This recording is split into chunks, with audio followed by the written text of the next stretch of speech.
ಕೊಪ್ಪಳದಲ್ಲಿರುವಂಥ ಶಿಕ್ಷಕರಿಗೆ ಕೊಟ್ಟಿದ್ದು ತುಂಬಾ ಅನ್ಯಾಯ ಆಗ್ತಿದೆ. ಅದರಿಂದ ಅವರಿಗೆ ಸನ್ಮಾನ ಮಾಡಲು ನಾವೆಲ್ಲ ಬಂದಿದ್ದೇವೆ.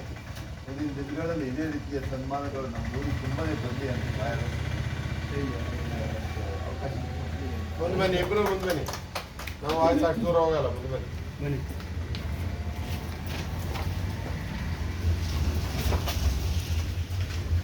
ಆರ್ ಡಿ ರವೀಂದ್ರ ಅವರಿಗೆ ರಾಜ್ಯ ಪ್ರಶಸ್ತಿ ಬಂದಿದೆ ಅಂತ ಹೇಳಿದಾಗ ಮಲೆನಾಡಿನಲ್ಲಿ ವಿಶೇಷವಾಗಿ ಚಿಕ್ಕಮಗಳೂರು ಜಿಲ್ಲೆಯ ಶೃಂಗೇರಿ ಕ್ಷೇತ್ರದವರಿಗೆ ನಮಗೆ ಸನ್ಮಾನ ಬಂದಿದೆ ಅನ್ನುವಂಥ ಖುಷಿ ಇದೆ. ಕಾರಣ ಏನಂದರೆ ನಮ್ಮ ಮಲೆನಾಡಿನಲ್ಲಿ ಹುಟ್ಟಿ ನಮ್ಮ ಮಲೆನಾಡಿನಲ್ಲಿ ಇವತ್ತು ರಾಜ್ಯ ಮತ್ತು ರಾಷ್ಟ್ರ ಮಟ್ಟದಲ್ಲಿ ಹೆಸರು ತಗೊಂಡವರು ಹೆಚ್ಚಿನವರು ನಗರ ಪ್ರದೇಶಕ್ಕೆ ಹೋಗ್ಬಿಟ್ಟು ಸೆಟ್ಲ್ ಆಗಿಬಿಡ್ತಾರೆ.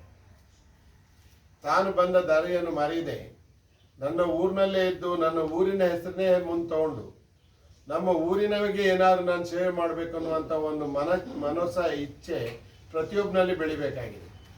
ನಾನಾದರೂ ಹೇಳ್ತೇನೆ, ಯಾವಾಗಲೂ ಮೇಷ್ಟ್ರಿಗೆ ಹೇಳ್ತಾ ಇರ್ತೇನೆ, ನಮ್ಮಲ್ಲಿ ಮಲೆನಾಡಿನಲ್ಲಿ ಭಾಳ ಸಾಧನೆ ಮಾಡಿದವರು ಇದ್ದೀವಿ. ಆದರೆ ಎಲ್ಲ ಸಾಧನೆ ಮಾಡಿದವರೆಲ್ಲ ಪಲಾಯನ ಮಾಡಿಬಿಟ್ಟಿದ್ದಾರೆ. ಪಲಾಯನದಿಂದ ನಮ್ಮ ಮಲೆನಾಡು ಒಂಥರ ರುದ್ರಾಶ್ರಮ ಆಗ್ತಿದೆ. ಅದರಲ್ಲೂ ನಮಗೆ ನಮ್ಮ ಮುಂದಿನ ಪೀಳಿಗೆಗೆ ನಾವಾದರೂ ಹೇಳಬೇಕಾಗತ್ತೆ, ನಿನ್ನ ಈ ಮಲೆನಾಡಿನ ಸಂಸ್ಕಾರ ಸಂಸ್ಕೃತಿನ ಇಲ್ಲಿ ಉಳಿಸ್ಕೋಬೇಕಾದಂತಿದ್ರೆ ಈ ಮಲೆನಾಡಿಗೆ ಸೇವೆ ಕೊಡೋದನ್ನ ಯುವಕರು, ಮುಂದಿನ ಯುವತಿಯರು ಯೋಚನೆ ಮಾಡಬೇಕಾಗತ್ತೆ. ಅದರಲ್ಲೂ ನಾನು ಮೇಷ್ಟ್ರುಗಳಿಗೆ ಯಾವಾಗಲೂ ಹೇಳ್ತಾ ಇರ್ತೇನೆ, ನೀವು ನಮ್ಮ ವಿದ್ಯಾರ್ಥಿಗಳಿಗೆ ಮೊದಲಿಂದಲೇ ಅವರಿಗೆ ನಾವು ಏನಂದರೆ ಪ್ರಚೋದನೆ ಅಥವಾ ಅವರಿಗೆ ಯಾವಾಗಲೂ ಮುಂದೆ ಹೇಳ್ತಾ ಇರಬೇಕಾಗತ್ತೆ, ಕಾಂಪಿಟೇಟಿವ್ ಎಕ್ಸಾಮಿನೇಷನ್ಗಳನ್ನ ಮಾಡ್ಕೊಳ್ಳೋ ಥರ. ಇವತ್ತು ನಮ್ಮಲ್ಲಿ ಇಷ್ಟು ದೊಡ್ಡ ಮಲೆನಾಡಿನಲ್ಲಿರುವಂಥವರಿಗೆ IAS IPSಗಳಿರುವಂಥ ಸಂಖ್ಯೆ ಭಾಳ ವಿರಳ ಇದೆ.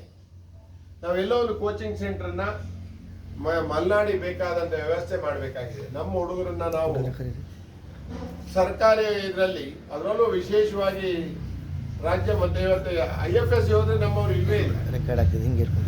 ನಾವು ಒಂದು ಯಾವುದಾದ್ರೂ ಫಾರಿನ್ ಸರ್ವಿಸ್ಗೆ ನಾವೇನಾದ್ರು ಕೆಲಸ ಮಾಡಿಸ್ಬೇಕಾದ್ರೆ ನಮಗೆ ಯಾವುದೇ ಒಂದು ಇರ್ತಿಲ್ಲ.